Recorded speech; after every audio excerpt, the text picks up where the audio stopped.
How are you doing? You good? Fantastic. I bring greetings as well from Pastor Tom and Denise. They are all the way over in Australia, where it is probably warmer than it is today. I think Tom said that yesterday evening, their Saturday evening, it was 25 degrees. They were in Brisbane. It was 25 degrees. There was a slight breeze. He said it was like heaven. But Pastor Tom, they're over there for the Australian Christian Churches Conference. They are credentialed with Australian Christian churches, so they're over there for the conference.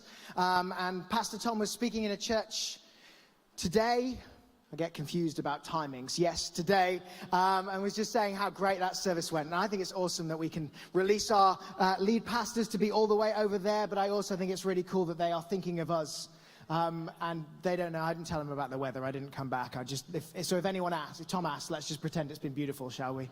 But he's probably seen the live stream. He probably knows already. Anyway, enough. We've talked enough about the weather for today. I want to talk about movies to start. I don't know if you've been watching on social media and on the TV and on the radio. There's been so much stuff about Avengers Endgame, hasn't there? Has anyone here seen Avengers Endgame? Is it good? Yes. If you spoil it for me, we will probably never talk again. Unless that sounds like an incentive, in which case, if you spoil it for me, we will talk all the time. Decide which one of those you like the least as an option, and that is what will happen to you at best if you tell me what happens in Avengers Endgame. But I was thinking about films, and I was thinking about the impact that films can have on us sometimes. Because movies can have this really strong effect on us, can't they? There are some films that really stay with us. There are some films that affect us on a really deep, personal level. There are some films that we love. And sometimes we love big films. We love films that are really popular. And sometimes we love films that like hardly anyone else likes. And sometimes we like films because they're great, and sometimes we like films because of when we saw them and what was going on in us, and sometimes we just like films because of the people that we went to see them with and the memories that they stir up. And I was thinking about a film experience that I had that kind of has stayed with me since. I remember going to see this film. I remember walking through Meadowhall, which is this big shopping centre in Sheffield. It was like, it's the place in Sheffield you went if you want to have a ride on the escalators. That was a joke about the north being backwards, by the way. Have we got anyone from the north in the house tonight? Just a few. Just a few. They're the loudest, though. So I was on my way through Meadowhall to watch this film, and it wasn't out for the first time. It was actually a re-release of a film that had come out 30 years previously. So I'd seen it before, but I was so excited. I remember heading into the cinema to watch that epic movie, a tale of a battle between good and evil, between dark and light, about a war between rebels and the Empire. A film about droids, a farmhand, a struggler, a princess, and some Jedi. A film packed with stormtroopers and lightsabers and dazzling shootouts of spaceships like X-Wing fighters, like the Millennium Falcon, and a planet-sized weapon called the Death Star, where Han Solo, Princess Leia, Luke Skywalker, and Obi-Wan took on one of the most intimidating and iconic villains in cinematic history, with the iconic black mask and the chronic breathing problem.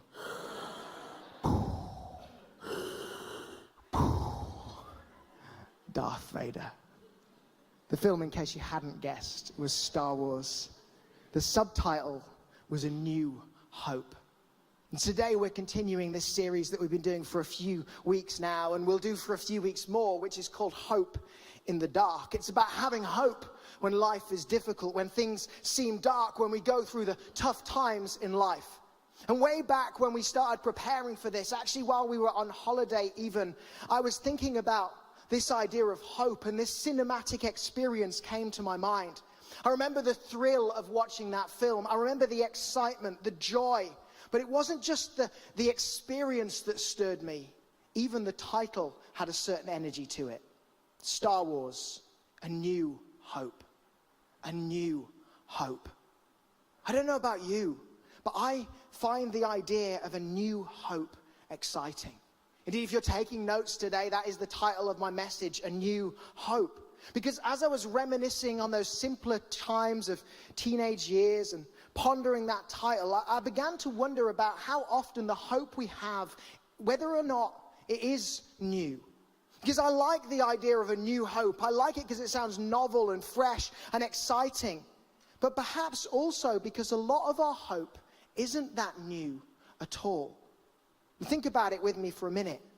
Where do we often base our hope? Hope is about a confident expectation for good. Hope is a future-focused experience. But how often do we base our expectation for the future on what's happened in the past? Let me give you some examples. If you thought I preached a great message last time I spoke, you were right. No. Then you're more likely to expect a great message from me this time, aren't you? If I buy you a great present for your birthday this year, you're more likely to expect a great present next year. If you had a great meal when you went out to a restaurant, you are more likely to expect a great meal next time you go to that restaurant. If Norwich City are losing late in the game, then you expect them to still score somehow, don't you? Because it's what they've done over and over again. Congratulations, Norwich fans, on your promotion. As a Sheffield United fan, I'm fully supporting Aston Villa today and hoping that we will be with you in the Premier League, where we will probably lose every week. That's my expectation, and it is based on the fact that that's what happened last time we got to the Premier League. Norwich, who cares? Getting back to the point. If we're honest, we often base our hope on past experiences, don't we? Especially positive experiences. You know, if you've had success in the past, you're more likely to expect success in the future. If we've seen our dreams fulfilled, we're more likely to believe that it'll happen again. If we can think back on times when it all worked out, it is easier to expect that it will work out in the future too. We even started the service with a song about it. My hindsight says I can trust you with what's next. I'm available for album deals, guest vocals, all of that stuff. I'll even sing in the band if I have to. But you know, there's nothing wrong with a hope that is based on our past experiences. But I've seen the times that that kind of hope runs out of steam. I've seen the people who are high on one experience after another who suddenly face trouble. I've watched as hope is eroded and faltered and failed in the face of hard times and tough experiences. I can even think of those experiences myself when everything has been going so well and you start to think, yes, all of life is always going to be great, and then you hit a wall or you hit a difficulty and that hope can quite quickly fade. That's not to say that our negative experiences always sap our hope. Some can spur us on. Ian's message about the times when things are hard last Sunday was so powerful and so inspiring. For some people, negative experiences can be a source of a certain kind of energy. This then is a hope born out of a desire to live a different life. I don't want to be like that again. I don't want to repeat the mistakes they made. My life will be different. There is a hope in that. A hope against hope almost, a hope in the dark maybe, or at least a drive away from one thing and towards a sense of something more. And while there's much that is commendable about that kind of hope, I wonder if it too can be limited. How far can we travel as a reaction to trouble in our past? What happens when we find happiness? What happens when we escape the negatives? When we break free, do we keep going or do we run out of hope? Now, I realize that this might all seem a bit abstract and maybe even a bit weird, but I'm questioning the source of our hope for good reason. Because I think more often than we care to admit, we root our future hope in our past experience. And there's a limit to that kind of hope, a limit within which we were never meant to live. You see, God has a rather different path laid out. We read it in the words of the prophet Isaiah. Isaiah is speaking, writing to the Israelites when they're in a tough time. God's chosen people have been exiled from their promised land. But there's a hope in his words that I want to read to you today. And you know, maybe you've heard this before. We've certainly quoted this a number of times in church. But equally, maybe you're in here today and you're not someone that normally comes along to church. Even if you're still unsure about all of this, I just encourage you to come with us on the journey today, because I think there is something helpful to be found in these verses. In Isaiah 43 from verse 18, God, speaking through Isaiah, says, "Forget the former things. Do not dwell on the past. See, I am doing a new thing. Now it springs up. Do you not perceive it? I am making a way in the wilderness and streams in the wasteland. The wild animals honor me, the jackals and the owls, because I provide water in the wilderness and streams in the wasteland to give drink to my people, my chosen, the people I have formed for myself, that they may proclaim my praise." Through Isaiah, God says that he is doing something new. He encourages his listeners to look for the new that he is doing. The way in the wilderness, the streams in the wasteland, God's pathway and provision breaking out even where it seems impossible. God is making a way where there is no way. The fresh start, something new, the prospect of God at work, of a people set apart, called out by God. Those animals, the jackal and the owl, they are solitary animals. They were used in the Bible as a picture of isolation, and yet here God is saying that those that are far off would be drawn close. He is promising a better future for those who come to him, even for those who feel far away. I think we're understandably attracted to verse 19 when we read it. Our attention is caught by the new way, by the way in the wilderness, by the way where there is no way. And for good reason, because that's an exciting prospect, right? The idea that the impossible could be made possible, that where we see a wall, God sees a way, that opportunity could open up ahead of us, that obstacles could fall, that there is something better to come. But where this begins is fundamentally important too. Notice the starting point. Forget the former things. Do not dwell on the past. That's interesting, right? It's even more interesting that God tells his audience this. Because God, in the context of his relationship with the Israelites, in the context of his relationship with his chosen people, God often tells them to remember. God often tells them to remember the times that he's come through for them in the past. He stirs their faith for future battles by reminding them of the times that he's been faithful before. He reminds them of the time that he has delivered them. He voices his frustration when they forget his provision or his goodness, or the times that he has led them through a difficult circumstance. He refers to himself at times by way of their ancestors, calling himself the God of Abraham, Isaac, and Jacob. Indeed, just 2 verses earlier, if you read it for yourself later, he talks about an experience that basically describes how he brought them up out of Egypt and through the Red Sea. And yet here, he does not tell them to remember that. He tells them to forget. Why would he do that? Why would God, who's done so much good on their behalf, tell them to forget about it? Why forget the past victories? Why not dwell on the past? Why does God tell them to forget?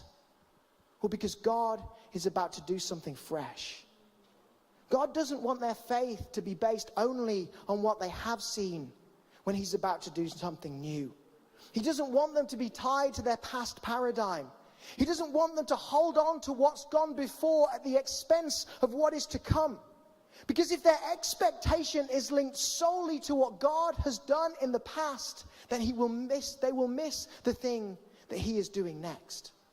And if we're not careful, our past experience will provide the boundaries of our future expectation. It won't just inspire us, it will limit us. It will set a fence around what we believe that God can do. We will set our belief in what God can do on what he has done. But here God is saying that he's going where he's never been before. And if we're too focused on what has happened, then we will miss what happens next. This is not just an Old Testament issue either. Jesus picks up on the same theme.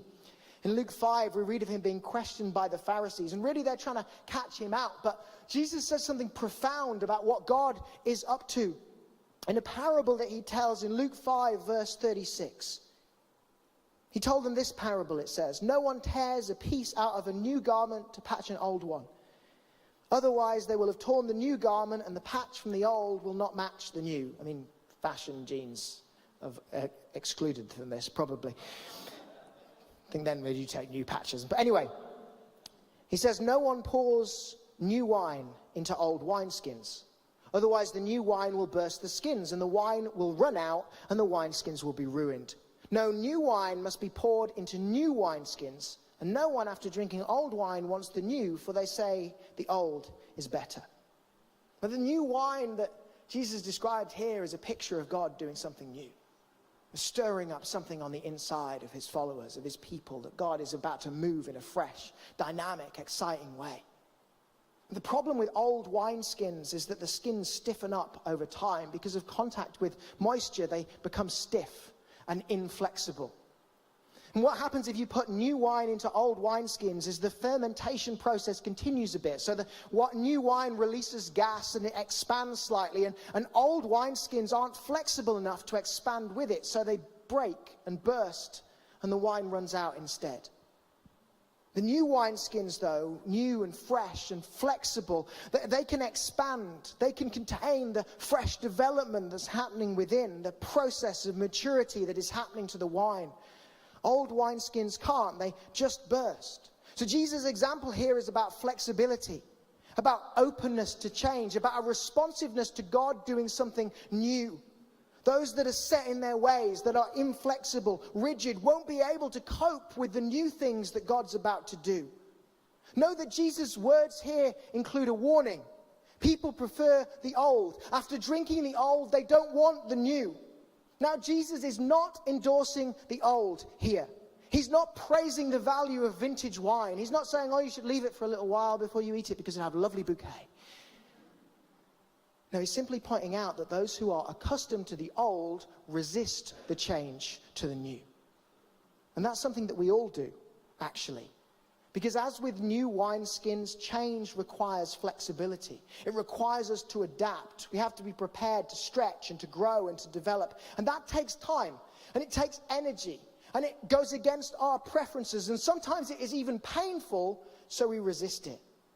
We see the reality of Jesus' words all the time. We see it in church particularly, where those of us who are accustomed to an old way of doing things are much more likely to resist something new.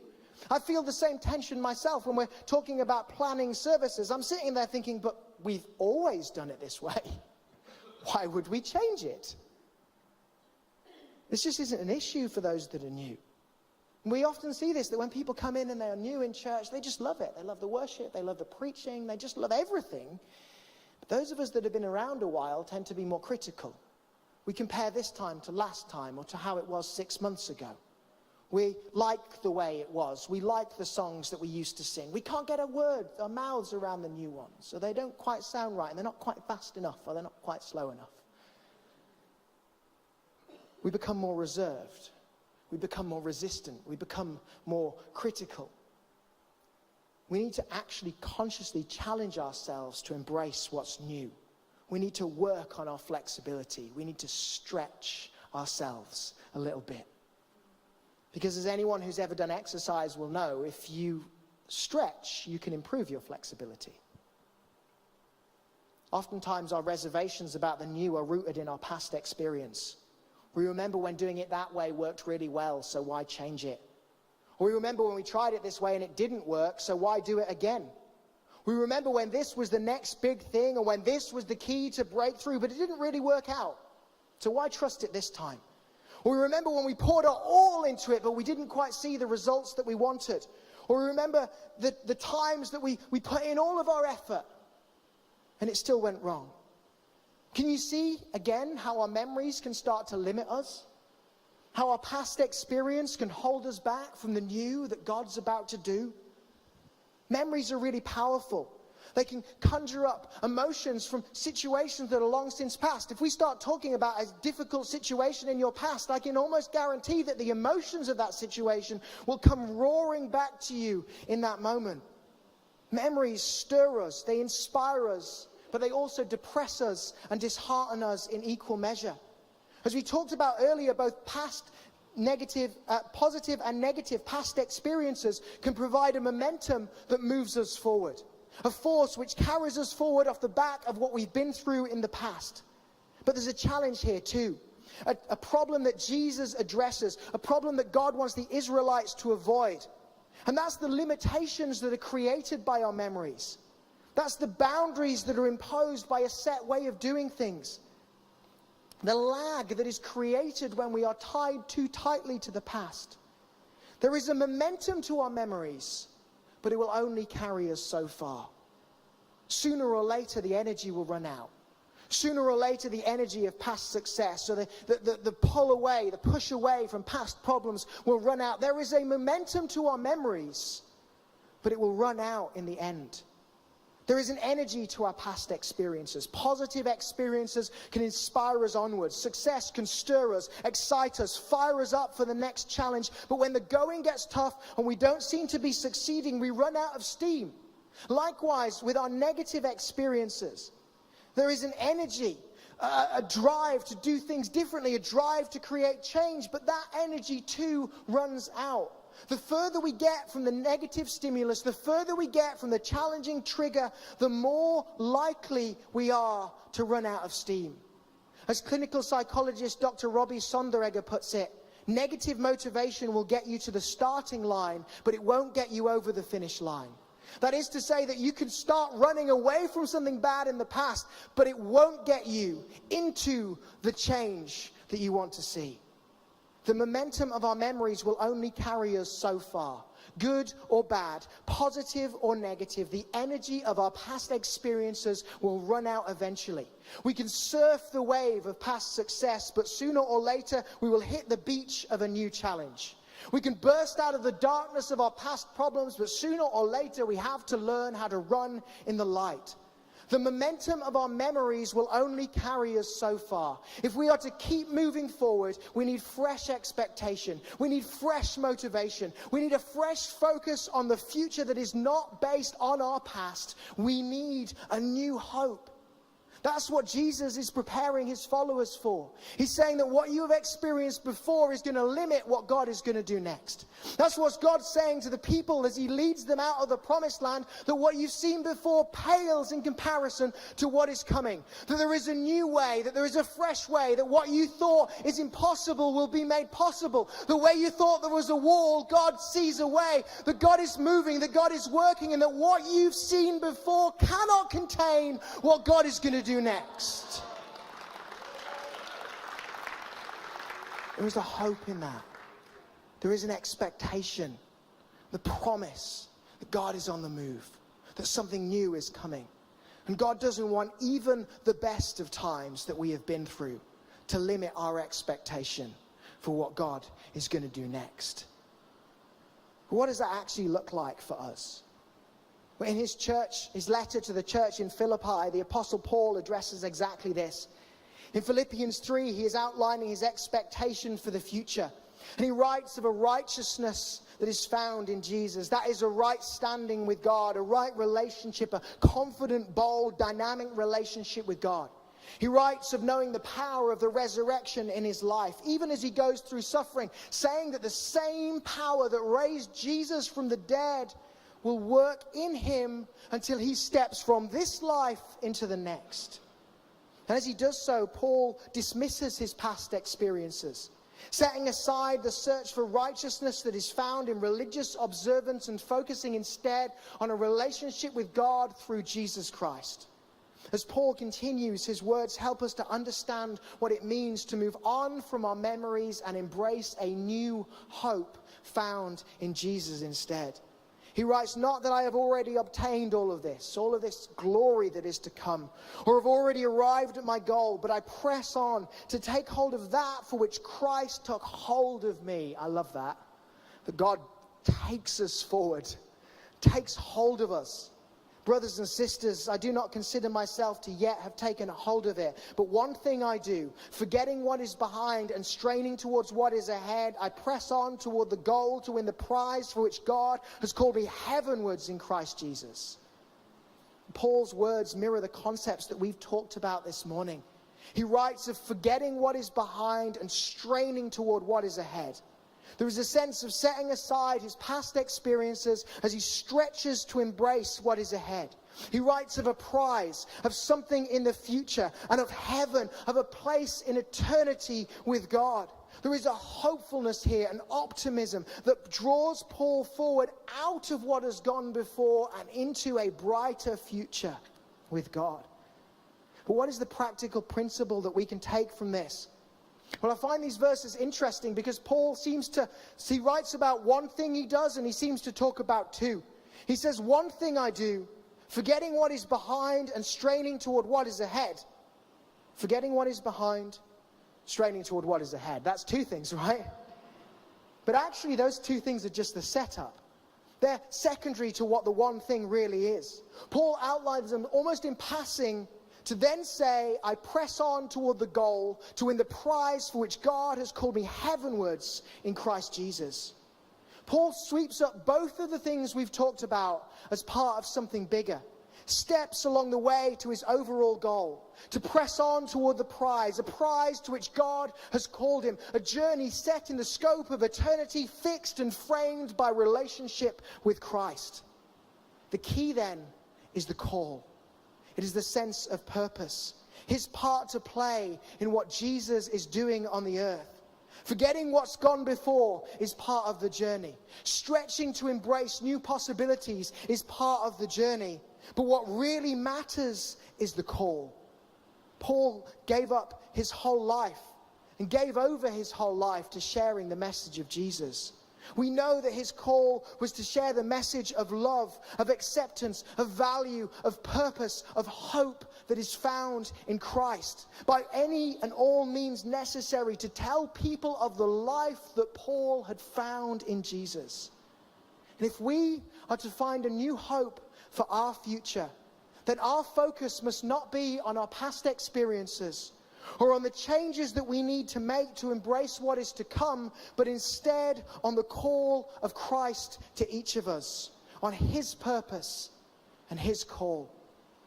The application then ties closely to one of the key points of the culture of our church. The culture as defined by Pastor Tom years ago. It is a point that is the matrix that is laid over all we do, that we are a people who are motivated by the cause of Christ. If we are to find new hope, then we must base our expectation and find our motivation in the cause of Christ, in his call, which is to seek and to save those that are lost, to reach out to the people of our world, to let others know of the love that God has for them and to show them his love through our lives. And for some, this may be both new and surprising. God has a purpose for your life.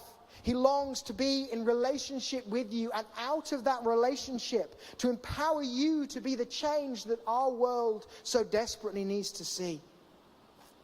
But for others, especially those of us that have been around a while, this is an essential reminder that we are called to reach out to our world on God's behalf.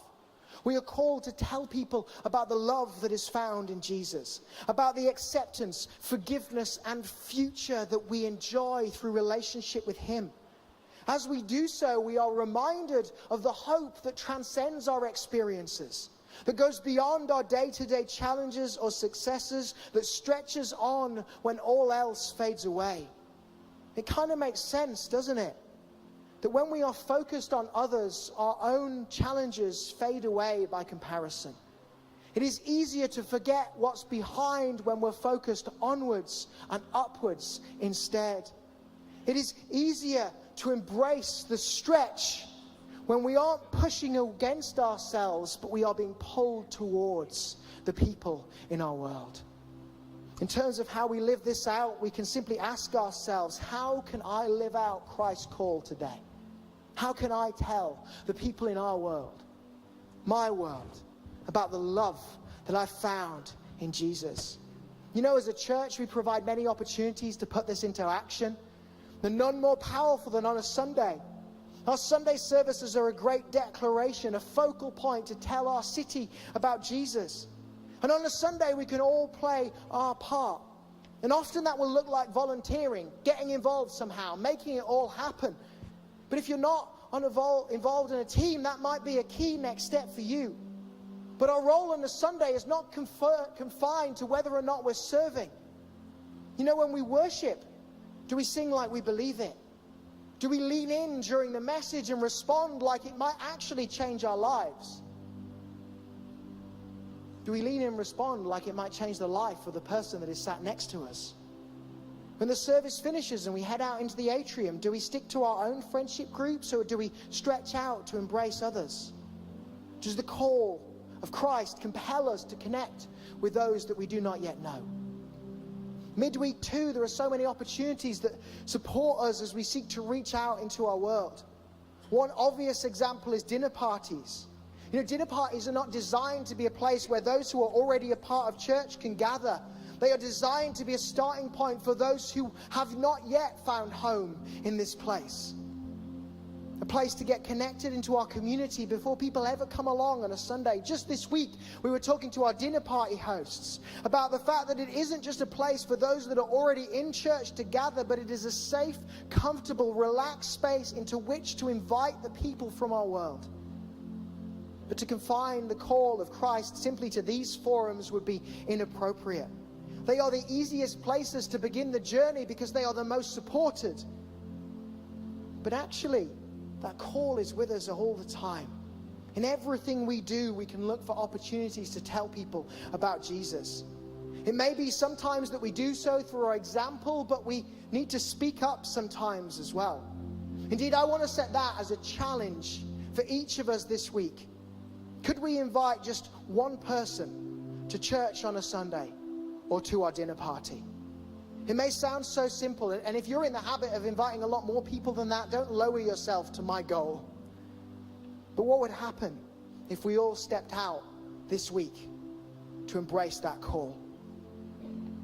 I believe that's the example that we see in Paul.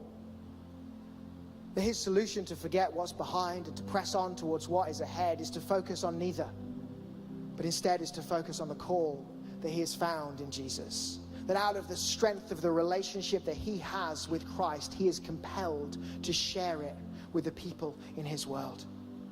And as I draw to a conclusion, I believe that God's intention is that we would step out of the shadow of our past and into something fresh and new in him. There is a momentum to our memories, but it will run out eventually. Christ's call will always draw us onwards towards new hope.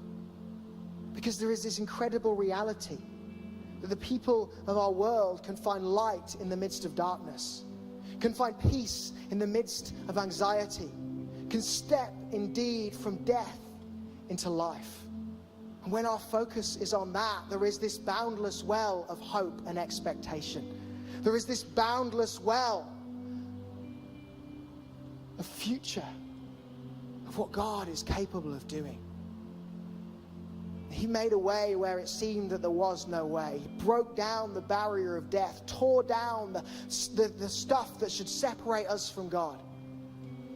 And if there is a hope for us in Christ, then there is a hope for the people in our world. And if that is our focus, if that is what captures our attention, then we're not going to be hung up on what has gone before us, good or bad. But we can walk boldly into the future, believing that there is a new hope found in him. As we commit to serving others, I believe it will stir hope in us. Because there's a city out there full of people who do not yet know the hope that is found in Jesus. Imagine what would happen if we were intentional about reaching them. How many situations could be shifted? How many lives could be transformed? How different could our city become? So let's forget the past and press on towards the future. There is new hope for us found as we live out the cause of Christ. The momentum of our memories will only carry us so far, but the cause of Christ will carry us ever onwards into a new hope found in him. The momentum of our memories will only carry us so far,